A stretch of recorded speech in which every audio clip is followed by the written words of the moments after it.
Bonjour, cette vidéo est un re-upload car YouTube m'a bien niqué, la première version a été directement supprimée. Mais celle-ci devrait peut-être vous intéresser quand même. En effet, j'ai refait toute la musique de A à Z. Et enfin, vu l'instabilité de la monétisation, je vous informe que vous pouvez devenir membre de la chaîne ou membre Patreon et participer à la création des vidéos et à des discussions plus ou moins utiles. Bon visionnage. Si je vous présente un film, en mode c'est un voyage dans le temps et une grande histoire d'amour. Pourquoi pas, mais aussi impression de déjà vu, non? Ouais. Et du coup, il y a quelques années, je pensais encore qu'il n'y avait plus rien à raconter autour de ces deux genres-là, ensemble ou séparément. À tel point que j'étais persuadé que toutes les histoires à ce sujet, elles avaient déjà été racontées. Clairement, à qui me poserait la question, imaginons que ça arrive un jour, que non. Une histoire d'amour et un voyage dans le temps, on peut plus rien en dire d'intéressant. Et comme quoi, en 2014, j'en ai raconté des conneries.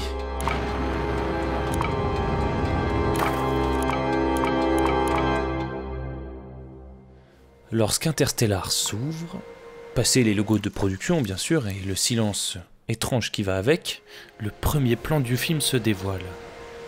Quelques livres, probablement une bibliothèque. Plutôt chelou pour un début de voyage interstellaire dans l'espace, vous en conviendrez. Mais le film a une forte tendance à nous expliquer les choses particulièrement tard, voire particulièrement jamais en fait, mais c'est pour notre plus grand plaisir, bien sûr. Tout ce qu'on sait nous, c'est que dans cette bibliothèque, les bouquins, ils semblent vouloir tomber. Réaction un peu étrange de la part de Livre, ce que Murphy interprète comme un fantôme qui voudrait lui parler ou un truc du genre. Mais bon, comme Cooper lui répète souvent, ça n'existe pas, les fantômes.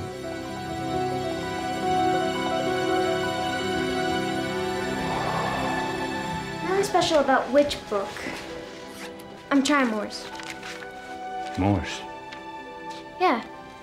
In case the ghost is trying to communicate. Alors que les bouquins qui tombent d'une vieille bibliothèque, ça existe.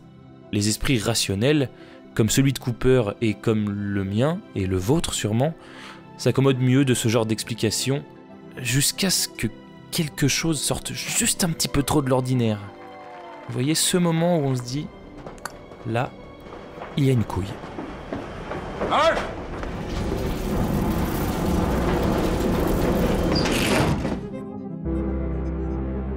Ghost. Grab your pillow. Sleep in the town. Il y a forcément une explication. La magie, ça n'existe pas. Ça, au moins, on peut en être sûr. Ce qui nous indique que les traces sur le sol, ce n'est probablement pas un sorcier qui a chié dans la colle, mais c'est bien un phénomène physique qu'on peut expliquer. Enfin, moi, je ne peux pas, mais lui, il peut. Et au bout d'une nuit d'observation de symboles, il la trouve, son explication. It's not a ghost. La gravité. Ça, pour le coup, même moi, je l'ai. Les trucs s'attirent parce qu'ils ont un poids. Et plus ce truc a une masse importante, plus il vous attire fort. Ce qui vous permet entre autres de tenir debout sur un caillou géant. Par contre, depuis quand la gravité envoie-t-elle des coordonnées en binaire? Ça, c'est une autre question et je n'ai pas la réponse. Enfin, si je l'ai, mais vous avez compris quoi. Et quand on n'a pas la réponse à une question, eh bien on fait comme ces gens qui travaillent à la NASA, gens qu'on a trouvés grâce aux coordonnées d'ailleurs, qui ne s'emmerdent pas trop et rejettent la faute sur des entités multidimensionnelles supérieures qui nous parleraient de manière cryptique et très très chiante. Ben. Bon, soit. Admettons que des gens, enfin des trucs multidimensionnels existent et veuillent nous parler au travers de livres qui tombent et de traces sur le sol. Ce qui est certain, c'est qu'ils veulent nous aider. And whoever they are, they appear to be looking out for us. That wormhole came along right as we needed it. They've put potentially habitable worlds right within our reach. You sent probes into that? We sent people into it. Tiens donc. Un trou de verre qui nous mène dans un autre système solaire carrément. Précisément, bien sûr, quand la Terre est sur le point de mourir. Comme s'il voulait qu'on se casse. Mais bon, Cooper le dira mieux que moi. This world's a treasure, Donald. It's been telling us to leave for a while now. Mankind was born on Earth. It was never meant to die here. Cette fusée, probablement la dernière que l'humanité ne construira, va bientôt partir dans le trou de verre, vers tous ces nouveaux mondes. Et bien sûr, Cooper se voit offrir une chance d'y monter. C'est un ancien pilote, il a été amené ici probablement pas par hasard, et c'est le seul qui a déjà volé dans l'espace. Mais Tom will be all right, but you gotta make things right with Murph. I will. Without making promises you don't know you can keep. le père va devoir quitter ses enfants. Et vous qui avez vu le film, vous le savez aussi bien que moi. I need to fix this before I go. Ça fait mal. I'll keep it broken so you have to stay. Ce déchirement-là, vous le sentez. Déjà parce que les acteurs jouent bien, mais surtout parce qu'il vient de quelque chose d'universel. Et oui, on y vient enfin. Il s'agit d'amour. Entre un enfant et son papa, en plus. One for you, one for me. When I'm up there in hypersleep, or traveling near the speed of light, or near a black hole, time's gonna change for me. There's gonna run more slowly. We're gonna compare. Time will run differently for us? Yeah. Maybe by the time I get back, we might even be the same age. You and me. What?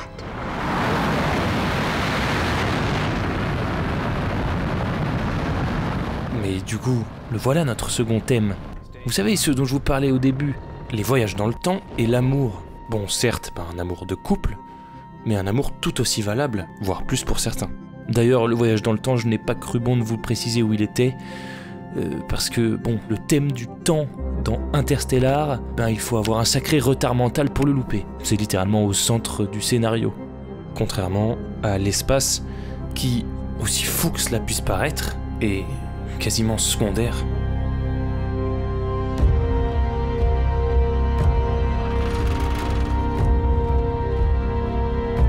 Parce que même au beau milieu d'un trou de verre, ce qui va nous intéresser, c'est ça. It's them. Distorting space-time.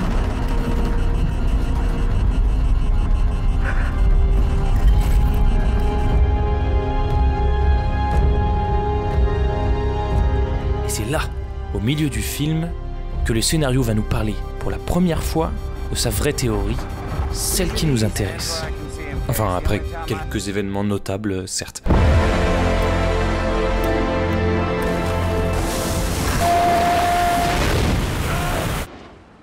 Après donc avoir perdu un membre de l'équipage et 27 ans d'existence, on peut en revenir à nos thématiques.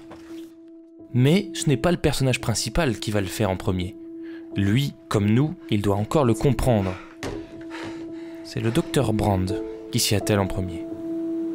But maybe we've spent too long trying to figure all this out with theory. Love isn't something we invented. It's observable, powerful. Maybe it means something more, something we can't yet understand. L'amour, une force physique, comme la pression ou la gravité, justement. Et pourquoi pas, quand on y réfléchit.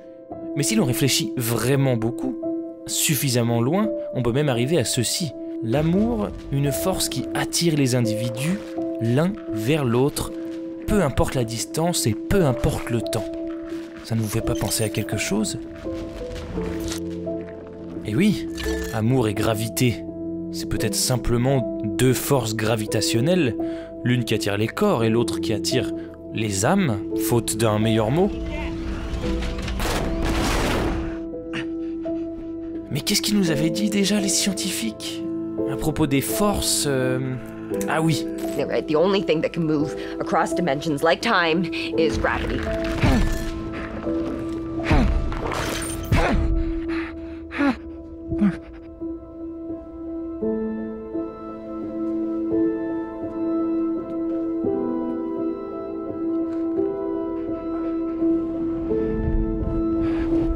It's not a ghost.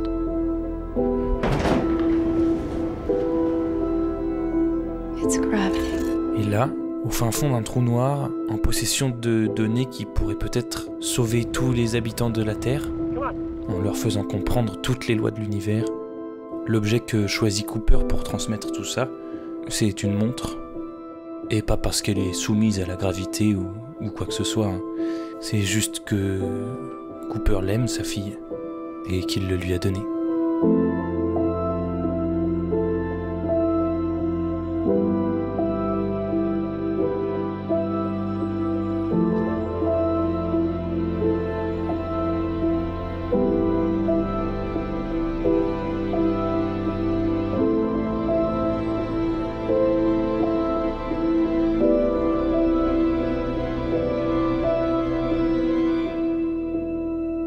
finalement, c'était pas si chelou qu'on commence sur la bibliothèque. Après tout, les histoires de voyage dans le temps, ça commence toujours par la fin.